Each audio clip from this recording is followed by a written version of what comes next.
I've meditated my whole life for this.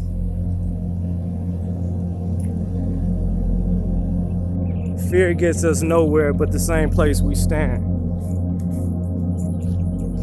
Life is dangerous if you don't know how to live it. The roads are dangerous if you don't know how to drive or pay attention to the people that surround you. Sleeping is dangerous if you don't know how to breathe. At what point are we going to experience life to the fullest? Stop worrying about danger. What if this and what if that? What if you had the opportunity to become your greater self, your higher self?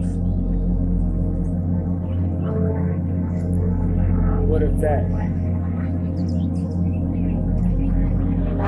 We can't just talk about that higher power stuff. We can't just talk about all the higher power stuff. A lot of people talk about it, preach about it, but when they get the opportunity to really live life to the fullest and experience life in its center core, they run from it. Because most people fear themselves.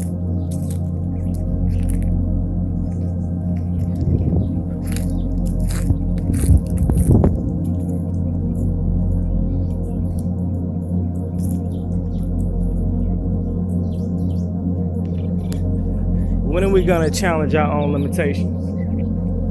Mentally, physically, and spiritually? When are we gonna decide to face every bit of fear? At what point are we gonna do this? Everybody is technically unique and have greatness within them, but the point is, they have to allow themselves to break the fear, break the limitations, and press the button. And allow that button to be pressed.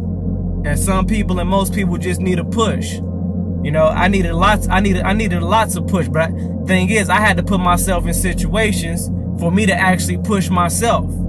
Like, purposely put yourself in uncomfortable situations that you know you might have to prepare for to be at your optimum level and stuff like that.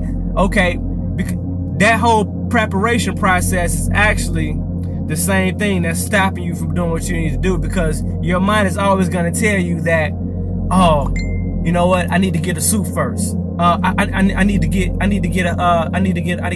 some new shoes. I need a new car first. I need new camera equipment first. I need this first, that first, this before you start. Now, should you start things off in the best fashion as possible? Yeah.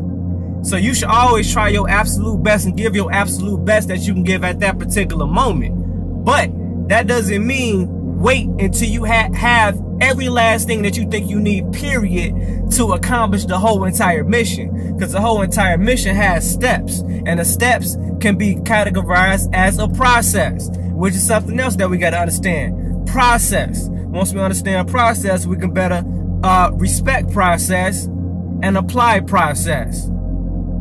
Simple as that.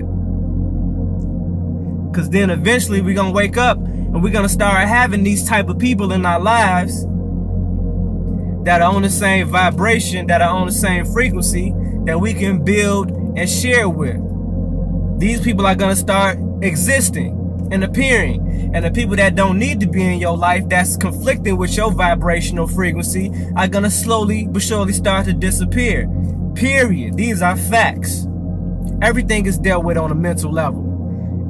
Everything is also dealt with on a spiritual level. But this the misinterpretation that some of our spiritual people have, and people that mentally get it.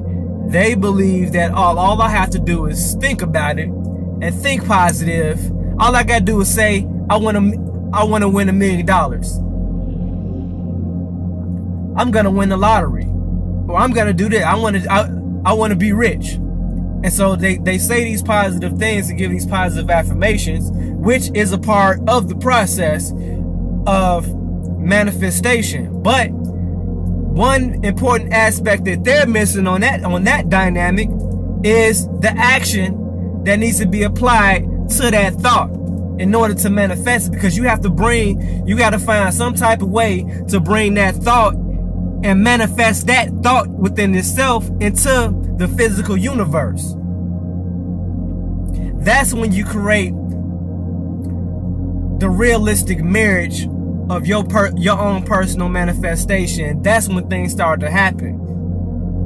Because you thinketh and you wroteth. You wrote those thoughts on that piece of paper, and you apply some type of action.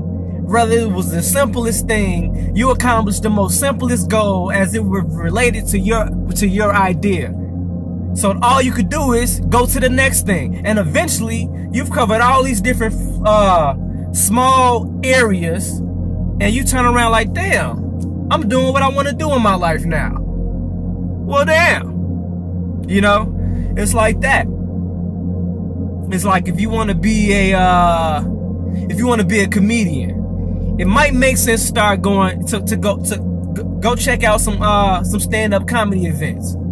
Go shake some comedians' hands. Go talk to them. Go pay homage.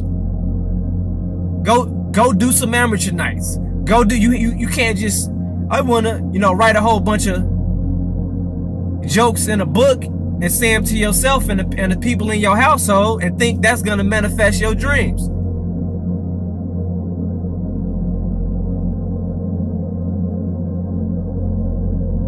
We gotta stop being scared of failure. That's the biggest problem. Not knowing that your biggest triumphs and biggest understandings in life comes from your failures. Because that gives you your ultimate truths. Period.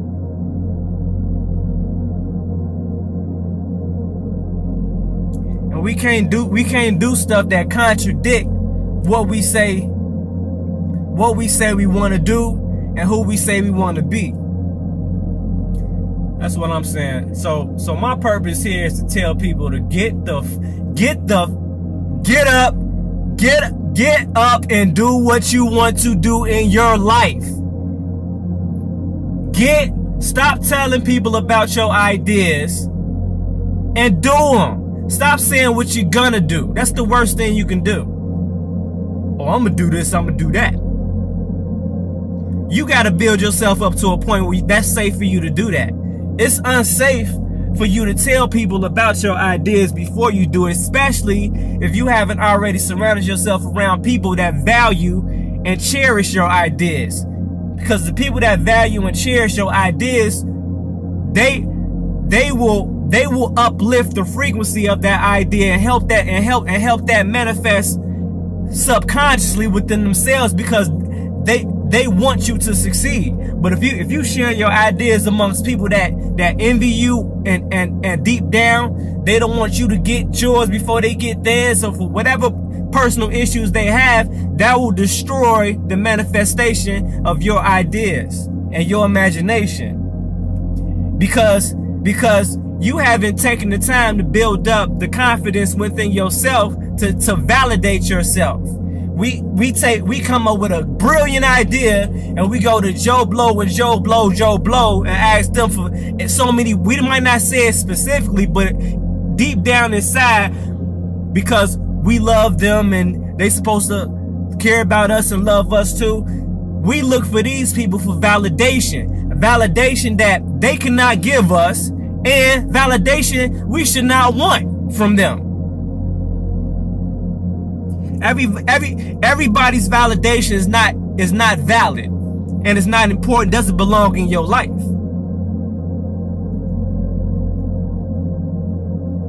So the reason why a lot of us have not transcended and succeeded in certain areas of our life, because we allowed the wrong people to validate us and to validate what we're doing. Guaranteed facts. So in order to get rid of that virus, we have to adopt the science and the art of saying fuck what you think and fuck how you feel. pardon my language, but that's a science to, it's a science to fuck it. It's a science, it's a fucking science. Like, it's a science, it's an art to, it doesn't matter what the fuck you say. Because you really have to believe it. Because a lot of us will say that and say, oh, it doesn't matter what they say, this and that. But deep down inside, because we heard that we allowed ourselves to be influenced by their opinion, that their validation still affects us because of our emotional attachment to those particular people. Period. Facts. Because their words are gonna be resonating in the back of your mind of the entities and the vibrations of something, of the thing in your head telling you that you can't do it. See, we gotta retrain and program our mind to say there is no possibility for failure. Now, you might not make the home run right off the jump, but you're gonna make the next base. Let's just start focusing on the next base. Focus on the next base, and the home run will come. So if we talking about on the playing field, you might start off on that. Understand, you might have to start off on that playing field by yourself, independently. This goes back to independence. You might have to build that field by yourself. You might have to build that stadium by yourself. But eventually, you're going to turn around and see you get all these people surrounding you that's been put in place to support you. That's it. Focus on your focus. That's it. Eliminate everything else. Everybody in the world can be great without taking away from other people. And the second, well, another art of being great, a part of being great within yourself, is acknowledging the greatness in other people. And once that acknowledgement is made, now it's your responsibility as another great to support another great. That's very important.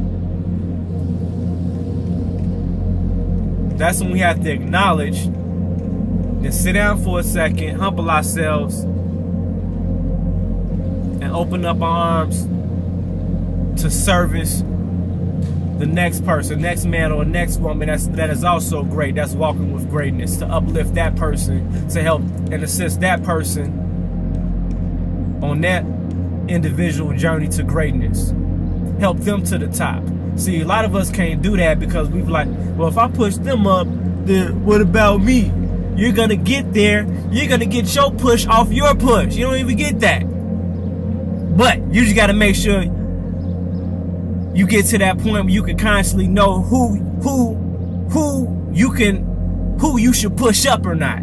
Everybody doesn't deserve your push. Cause the same people you push up will kick the ladder from behind your ass, from up under you. Same people you pull up can and will pull you down. So we need to tread lightly and pick cautiously. We need to choose with a wise eye. We need to choose with the wise eye.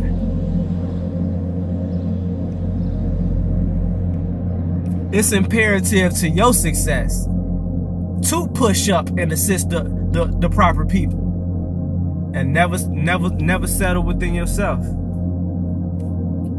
You accomplish one goal, accept it, now move on to the next. That's it.